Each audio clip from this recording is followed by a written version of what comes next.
क्या ये सीन किसी और समुदाय के रिलीजियस प्लेस में दिखाना पॉसिबल था? और उससे भी जरूरी बात, दिखाने के बाद जिंदा रह पाना पॉसिबल था? अच्छा, बाकी दबंग 2 में ही नहीं, दबंग 1 के अंदर भी हमारे जो विलन है वो तिलक के प्रेमी है और बजरंग बली के भक्त है। मदर इंडिया के लाला से लेके करण अर्जुन के ठाकुर तक सभी पिक्चर्स के विलन हिंदू हैं। सबसे पहले तो सभी के माथे पे बड़ा सा तिलक होना कंपलसरी है, क्योंकि हमारे बॉलीवुड के हिसाब से गन और तिलक का कॉम्बिनेशन सबसे बढ़िया पाया गया है। अच्छा और सुनो, पिक्चर का हीरो और विलन अगर दोनों हिंदू हैं तो हीरो नहीं जाएगा मंदिर, ना ही इतना बड़ा तिलक लगाएगा, लेकिन जो विलन है वो जरूर यज्ञ करेगा, बलि चढ़ाएगा और माथे पे बहुत बड़ा तिलक लगाएगा। धर्म की चीजें सिर्फ विलन करता है, हीरो नहीं। अब सोच लो कैसी ये इमेज पोर्ट्रे करते आए हैं सोसाइटी में अब तक। तुम्हें ये लगता होगा कि बॉलीवुड कुछ टाइम से ही खराब हुआ है, लेकिन ऐसा नहीं है। इनका दिमागी संतुलन बहुत पहले से बिगड़ा हुआ था। बात तो सही है। पुरानी मूवीज का एग्जांपल लूं तो मदर इंडिया का विलन कैसा दिखाया गया है? लाला कैसा भी हो सकता था, लेकिन लाला को अगर लाला नहीं दिखाएंगे तो बॉलीवुड के एक्चुअल लाला बुरा मान जाएंगे। तो दिखाओ फिर बड़ा सा तिलक। करण अर्जुन का विलन भी हिंदू है, जो यज्ञ करता है, माता की पूजा करता है, बड़ा सा तिलक लगाता है और गंदे से गंदे काम करता है। और ये भाई साहब का तो पूरा खतरनाक लुक ही तिलक के साथ आता है, वरना इनको विलन मानने को कोई तैयार नहीं होता। सिंघम में हमारे सबके फेवरेट विलन भी तिलक के बिना अधूरे हैं भाई साहब। सेम बंदा, सेम विलन का रोल और सेम तिलक और पूजा, बट डिफरेंट मूवी का नाम दबंग 2। अच्छा, बाकी दबंग 2 में ही नहीं, दबंग 1 के अंदर भी हमारे जो विलन है वो तिलक के प्रेमी है और बजरंग बली के भक्त है। चलो शुरू करते हैं। संजय दत्त की वास्तव हो, अमरीश पुरी की नागिन हो, शोले के अंदर कालिया हो, जोना ब्रहन की शूट आउट एट वडाला हो, संजय दत्त की पुलिसगिरी हो, या फिर कोई भी बॉलीवुड की नॉर्मल सी पिक्चर ले लो। भाई साहब, लिस्ट इतनी बड़ी है कि एक एक करके अगर नाम गिनान लगा तो मुझे अपनी पूरी डॉक्यूमेंट्री बनानी पड़ जाएगी, लेकिन इनकी लिस्ट खत्म नहीं होगी। कुछ मत बोलो, सेकुलरिज्म। पता नहीं बॉलीवुड वालों को तिलक वालों से क्या दुश्मनी है। मंदिर के बाहर से तुम्हारी चप्पल गायब हो गई थी क्या? बीवी से लड़ाई लड़के स्क्रिप्ट लिखते हो? नहीं, सिर्फ इतना ही नहीं है कि हिंदू को विलन दिखाते हैं, बल्कि हमारे धर्म का अपमान करना, देवी देवताओं का अपमान करना और हमारे गुरुओं का अपमान करना, ये मेन चीज है। सिंघम 2 में एक आश्रम के गुरु को विलन दिखाया, ठीक है, चलो ऐसे केसेस भी दिखा दिए। फिर पीके मूवी के अंदर गुरु को जाहिल और नेगेटिव रोल में दिखाया गया। फिर एक वेब सीरीज आई बॉबी देओल की आश्रम नाम से, जिसमें गंदे से गंदा गुरु दिखाया गया। उससे पहले आई सेक्रेड गेम में तो हद ही हो गई थी, जब एक बाबा एक गुरु को मेल के साथ अश्लील सीन करते हुए दिखा दिया गया। और सारी दिक्कत भी यही है कि ऐसी सीरीज बहुत ही ज्यादा पॉपुलर बनती हैं। ज्यादातर मूवीज में बाबाओं को ऐसे ही दिखाया जाता है, ये कह के कि ऐसे केसेस रियल लाइफ में भी आते हैं। भाई रियल लाइफ में ना ऐसे साधु मिलेंगे जो बर्फ के अंदर -डिग्री टेम्परेचर में बिना वस्त्रों के साधना करते हैं। दिखाया है कभी?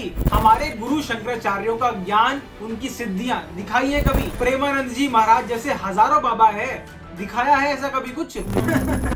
दिखाएंगे भी कैसे? अपने गोल्ड फादरों को खुश कैसे करेंगे?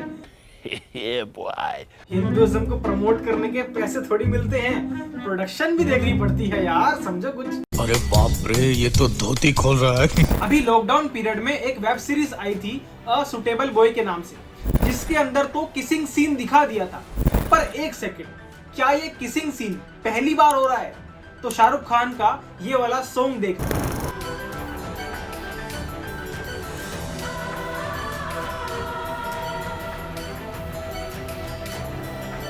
क्या ये सीन किसी और समुदाय के रिलीजियस प्लेस में दिखाना पॉसिबल था? और उससे भी जरूरी बात, दिखाने के बाद जिंदा रह पाना पॉसिबल था? OMG पिक्चर के अंदर शिवलिंग का और दूध चढ़ाने का भी अपमान किया गया। कैसी कैसी लैंग्वेज यूज करी। पीके मूवी के अंदर भी भर भर के प्रोपेगेंडा डाला हुआ। कौन सा सेंसर बोर्ड था उसको बैन करने के लिए? कौन सा सुप्रीम कोर्ट आया था उस सीन को कट करने के लिए? लेकिन अभी एक पिक्चर रिलीज होना चाह रही थी हमारे 12 के नाम से, उस पे बवाल हो गया। सुप्रीम कोर्ट ने सारे केसेस साइड रखे, उस केस को लिया और ये बोलते हुए कि टीजर ऑफेंसिव है, उस पे स्टे लगा दिया गया। बाद में बॉम्बे हाई कोर्ट ने ये चीज क्लियर करी कि इस पिक्चर के अंदर मुस्लिम कम्युनिटी के अगेंस्ट कुछ है ही नहीं। ये सब होता है हमारे समाज में। भाई बहुत से ज्ञानी आएंगे मेरे पास बोलने को कि भाई पिक्चरों को पिक्चर की तरह देख, सब कुछ एंटरटेनमेंट है। भाई हर चीज एंटरटेनमेंट नहीं होती, और अगर होती है तो बनाओ ना हर चीज का मजाक। ये थोड़ी मतलब होता है कि एक ही धर्म के पीछे पड़ गए हो, टारगेट करने लगे हो। सारा गेम प्रोपेगेंडा का होता है। बालक छोटी सी उम्र में टीवी में ये सब देखते हैं, सीखते हैं, अपनी लाइफ में यही सब करते हैं। मूवी सोसाइटी को, जनता को इन्फ्लुएंस करती हैं, ये बात एकदम क्लियर है। तो ये बात मानने में क्या प्रॉब्लम है कि हाँ बॉलीवुड ने हिंदुओं को नेगेटिव और दूसरे समुदाय को पॉजिटिव या अच्छा ईमान वाला दिखाया है। जहाँ दूसरे समुदाय को विलन दिखाएंगे भी तो ये दिखा देंगे कि उसका दिल कितना साफ है, वो कितना सच्चे ईमान वाला है। कि भाई क्रिमिनल तो है, देखो मर्डर तो करता है, पर दिल का बड़ा साफ है। आतंकवादी भी है तो उसकी एक हिस्ट्री है, उसके साथ पहले कुछ गलत हुआ था तो बेचारा इसलिए आतंकवादी बन गया। पिक्चर देखने जाते हो जाओ, रोक नहीं रहा, पर कौन सी देखने जा रहे हो, अपना पैसा किसको दे रहे हो, ये जरूर सोच लेना। और अपने बच्चों को धर्म का ज्ञान जरूर देना, वरना बच्चे अपने मन में यही इमेज बना लेंगे शिव जी की। अभी मेरे पास चीजों की कमी नहीं है, धज्जियां और भी उड़ा सकता हूँ, और मुझे किसी और से नहीं बॉलीवुड के प्रोपेगेंडा से दिक्कत है बस। और बात सिर्फ हिंदुओं की नहीं है, जो सिख समुदाय हमेशा से वीरों का रहा है, बलिदानों का रहा है, इतना महान इतिहास है उनका, उस कम्युनिटी को हमेशा लाफेबल कैरेक्टर में दिखाया है, हमेशा उस कम्युनिटी का मजाक बनाया है। रिसर्च बेस्ड डेटा बता रहा हूँ। वीडियो के बाद IIM अहमदाबाद की ये वाली रिपोर्ट पढ़ लेना। ये आंखें खोलने वाली वीडियो अगर पसंद आई है तो अपनी मम्मी, पापा, चाचा, ताऊ, भाई, बहन, दोस्त, यार सभी को शेयर कर दो। नया चैनल है, थोड़ा सपोर्ट करो। टारगेट बनाओ कि जल्दी से जल्दी 2000 सब्सक्राइबर पूरे करने हैं। 4 से 5 कमेंट्स इस वीडियो के नीचे कर देना। आगे और भी ऐसे इंपॉर्टेंट टॉपिक उठाऊंगा तो चैनल से जुड़े रहना। चलिए समाज की गंदगी साफ करते हैं। वंदे मातरम।